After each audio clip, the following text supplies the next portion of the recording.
Kutsume teid jälgima esitlust Erasmus+ õpirändest kutsehariduses. Räägime sellest, kes saavad õpirändes osaleda, millised tegevused on võimalikud, mida on vaja arvestada taotlemisel, kuidas toimub rahastamine ning millistest materjalidest saab taotlused koostamisel abi. Erasmus+ programmis saavad taotlusi esitada vaid asutused. Üksikisikud on oodatud projektides osalema, aga otse taotleda nad ei saa.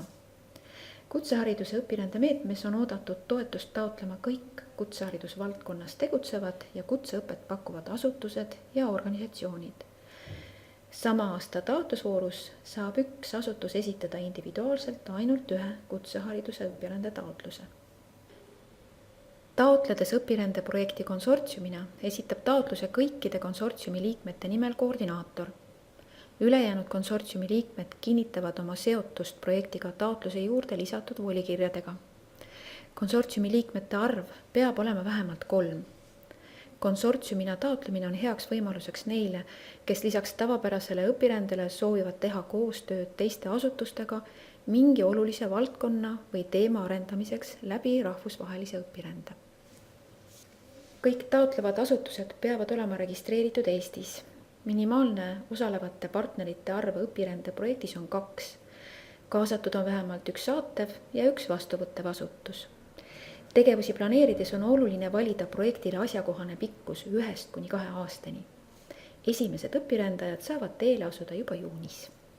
Kutsehariduse õpirände sihtriikideks võivad olla kõik Euroopa Liidu liikmesriigid, lisaks veel Norra, Island, Liechtenstein, Türgi ja Makedoonia.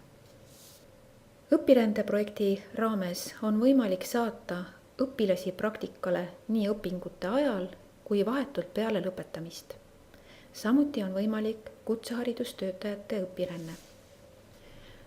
Õpilaste õpirännet korraldades on oluline planeerida praktikatele piisavad kestused, mis tagaksid kavandatud õpiväljundite saavutamise. Minimaalne praktika kestus on 2 nädalat, see tähendab 10 praktikatööpäeva.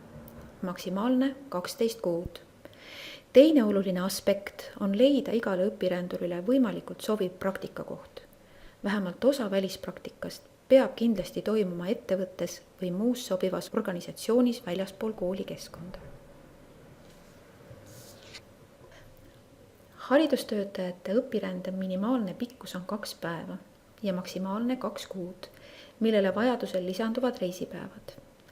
Seda aega on võimalik kasutada vastuvõtvas asutuses õpetajana töötamiseks või erinevas vormis tööalaseks koolituseks.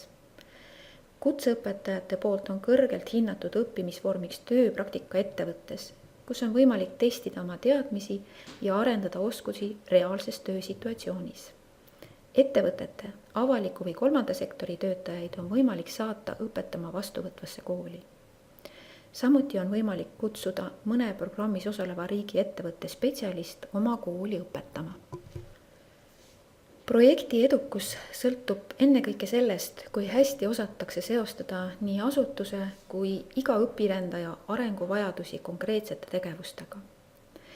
Projekti kavandades on oluline läbi mõelda kõik etapid nii enne õpirännet, õpirände ajal kui ka pärast õpirändelt naasmist. Projekti läbimõeldud juhtimine tagab kõikide selle faaside rahuliku ja tulemusliku kulgemise. Osalejate valikukriteeriumid ja protseduur on eriti olulised just õpilaste õpirände puhul. Haridustöötajate puhul võivad õpiränded olla kavandatud juba konkreetseid ametikohti ja töötajate vajadusi silmas pidades. Oluline teema õpirände kontekstis on saavutatud õpiväljundite tunnustamine. Projekti tulemuste levitamiseks peab olema plaan, kellele, millal ja millist infot jagatakse. Taotlust esitades peab asutus omama selget ettekujutust, kuidas sobituvad kavandatavad õpirände tegevused ja kogu projekt tervikuna asutuse arenguplaanidesse, milliseid eesmärke järgitakse, milliseid vajadusi püütakse rahuldada. Selleks palutakse taotlemise faasis esitada asutuse rahvusvahelise koostöö arengukava. oluline on anda ka lühike ülevaade rahvusvahelise õpirände tulemuste kasutamise kohta ja kirjeldada edasisi kavatsusi rahvusvahelise koostöö korraldamisel. Õpirände taotlustähtaeg on reeglina aasta esimeses kvartalis. Täpne kuupäev on avaldatud meie kodulehel. Tutvuge kindlasti ka Erasmus+ programmi juhendiga, et saada parem ülevaade taotlemise tingimustest ja reeglitest.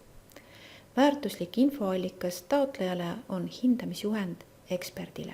Kodulehelt leiate ka taotlusvormid ja meie kontaktandmed, kui tekib küsimusi, millele ise vastust ei leia. Ootame häid õpirände taotlusi!